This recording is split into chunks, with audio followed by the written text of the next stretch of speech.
Victoria, kami juga baru KKR di beberapa tempat lainnya. Dan terakhir kali di Bengkulu, juga di Sumatera Utara, di satu daerah yang namanya Sibolga. Sebelum itu Tuhan membawa kami ke Papua, ke Ambon, juga ke Kendari, Makassar, Banjarmasin. Dan di mana Injil diberitakan, selalu terjadi mujizat Tuhan. Kita percaya Tuhan yang sama bekerja di Bengkulu, di Sibolga, atau di mana saja pada waktu kemarin hari, adalah Tuhan yang sama pada malam ini bekerja di Manado. Kalau mereka ditolong Tuhan, kalau ibu putih ditolong Tuhan, Tuhan tidak pernah membedakan kita menurut rupa kita. Tuhan melihat jauh pada hati kita. Kalau mereka dijamah Tuhan, hari ini pun kita semuanya dijamah oleh Tuhan. Immanuel adalah satu kata yang sangat berkuasa. Karena artinya Tuhan beserta kita. Tuhan yang bagaimana? Tuhan yang hidup, Tuhan yang berkuasa, Tuhan pencipta langit dan bumi. Bahkan kuasanya tidak terbatas. Dia dapat menjadikan dari yang tidak ada menjadi ada. Itulah Tuhan yang bersama dengan kita. Tuhan yang mati bagi kita. Saudaraku, jangankan mati bagi saya. Untuk menolong saya pun banyak orang mau. Tapi ada satu orang, dia bukan hanya mau menolong saudara, dia sudah mati bagi saudara. 2000 tahun yang lalu semua dosa kita sudah ditanggungnya. Dia menderita supaya saya dan saudara tidak perlu menderita lagi. Itulah Tuhan Immanuel. Tuhan yang sangat mengasihi kita. Kasihnya tidak terbatas. Pada malam ini dua ada harapan kami. Saudara betul-betul memiliki Immanuel.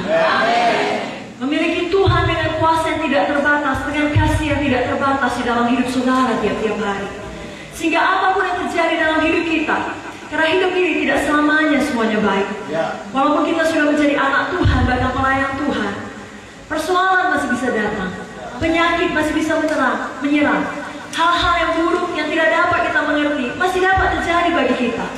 Tapi kalau kita lupakan Immanuel, itu dapat membuat kita lumpuh, membuat kita menyerah, membuat kita putus asa.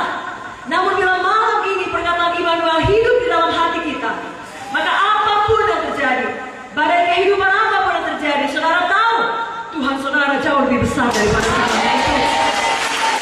Dia sudah berjanji dalam firman-Nya dalam buku Ibrani 13, aku sekali-kali tidak akan membiarkan engkau. Aku sekali-kali tidak akan meninggalkan engkau. Yesus tidak akan meninggalkan saudara. Dalam keadaan baik, dalam keadaan buruk, dimanapun saudara berada, pagi hari, siang hari, malam hari, pada waktu saudara sehat, pada waktu saudara sakit, pada waktu saudara berhasil, pada waktu saudara gagal, Yesus tidak pernah meninggalkan saudara. Sebabnya kita bisa tenang di dalam Dia, di dalam hadirat-Nya, di dalam roh-Nya, di dalam firman-Nya. Saudaraku, hidupkan perkataan Immanuel ini di dalam hati kita. Ketika Yesus naik ke sorga, Dia memberikan Roh Kudus-Nya bagi kita semuanya. Dan firman-Nya berkata, Roh Allah yang ada di dalam kita jauh lebih besar dari segala roh yang ada di dalam dunia ini. Apapun yang terjadi di masa yang akan datang, sebentar lagi 2019 akan berakhir, 2020 akan datang, 2021, 2022 dan seterusnya. Immanuel, Tuhan beserta kita. Saudara dapat menang menghadapi hidup ini, bukan dengan kekuatan saudara, tetapi dengan Yesus bersama dengan saudara. Pada waktu Bapak Munte, ayah saya masih hidup, beliau sering memberikan ilustrasi atau kisah ini mengenai semut dan gajah yang bersahabat karib. Kemanapun gajah pergi, semut ikut bersama-sama dengan dia. Semut biasanya duduk di telinganya yang besar. Pada suatu kali ketika mereka sedang berjalan, mereka tiba di sebuah jembatan. Lalu semut berkata kepada gajah, "Jah, ayo kita seberangi jembatan ini. Kita goyangkan." Gajah berkata, "Oke pun, mari kita seberangi dan kita goyangkan." Maka mulailah gajah melangkah dengan kakinya yang besar. Dia melangkah, jembatan itu goyang. Dia melangkah lagi, jembatan itu terus goyang. Dia melangkah terus sampailah mereka ke seberang. Saudara tahu apa kata semut? "Tengok Jah, berhasil kita. Kita telah menyeberangi jembatan ini dan menggoyangkannya." Saudaraku, kalau dipikir-pikir, si semut gak ada andilnya. Dia cuma dalam tanda kutip menumpang di telinga gajah. Tak ada dayanya menggoyangkan jembatan itu. Dan kalau dia mencoba menyeberangi dengan kekuatannya, mungkin akan membutuhkan waktu yang sangat lama. Karena tubuhnya yang kecil, tidak tahu, mungkin setahun baru bisa menyeberangi jembatan itu. Tapi karena dia menumpang di telinga gajah, Karena dia bersama-sama dengan gajah. Dalam sekejap saja jembatan itu dapat diseberangi. Demikianlah hidup kita bersama dengan Tuhan Yesus.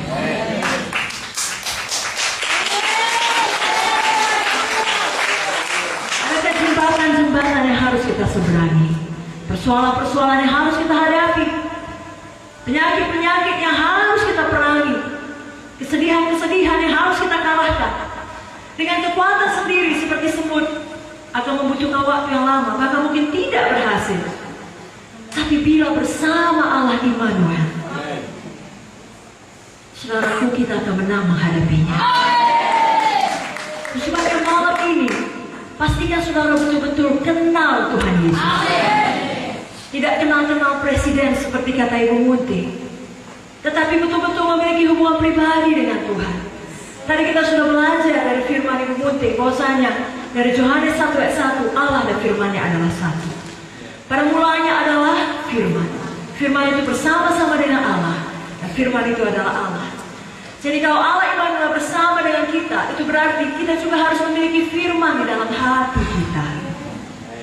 Roma 10 ayat 17 berkata, iman kita datang, iman kita timbul dari pendengaran akan firman Tuhan.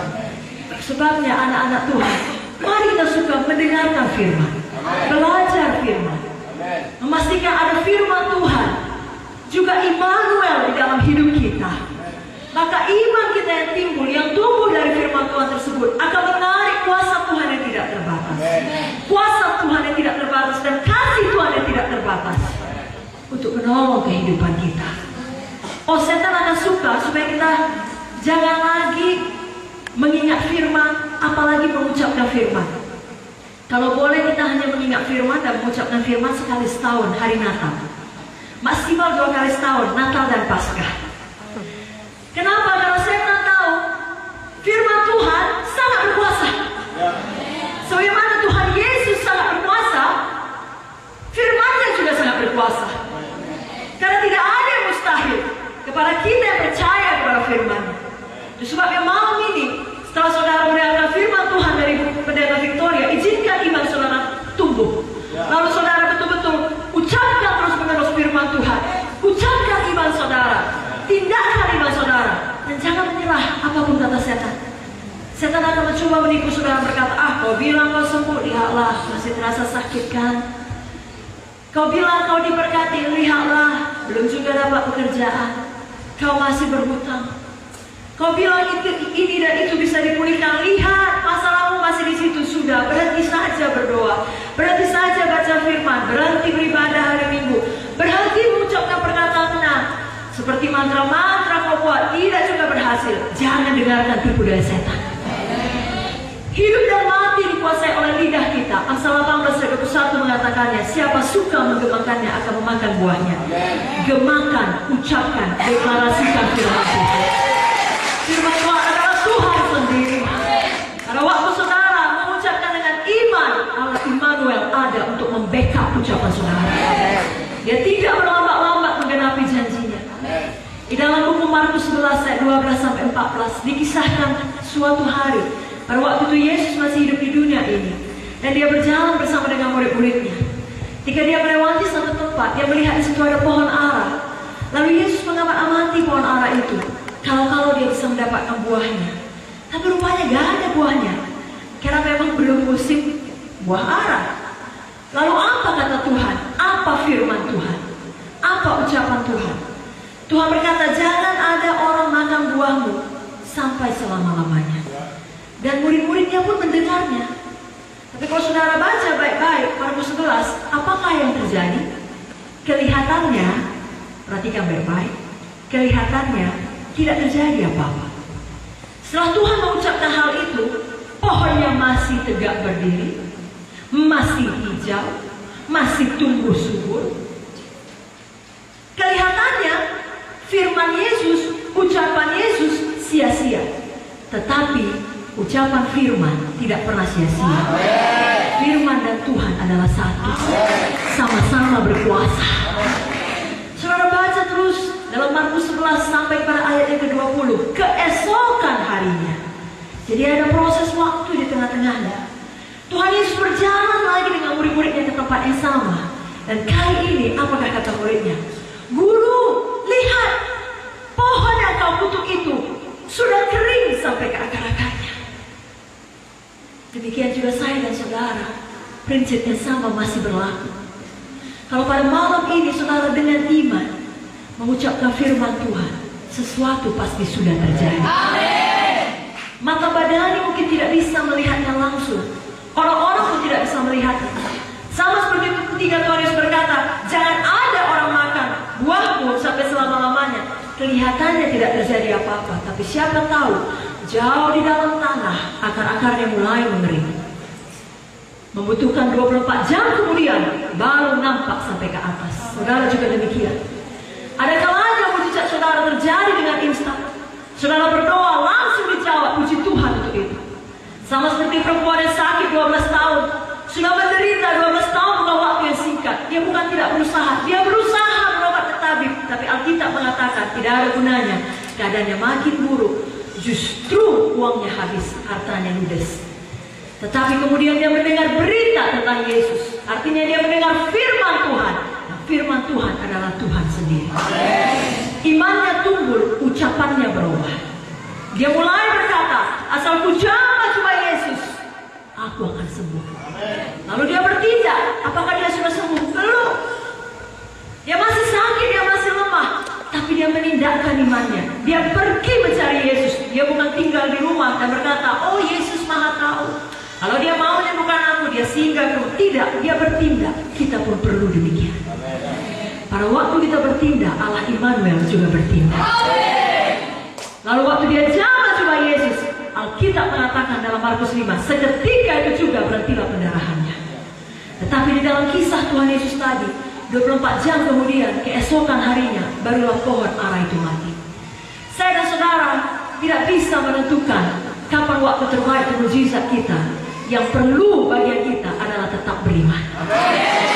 Tidak pernah menyerah. Karena kita tahu di dalam semua proses itu tidak apa-apa, Allah Immanuel tidak pernah meninggalkan kita. Maukah saudara tetap beriman pada malam ini?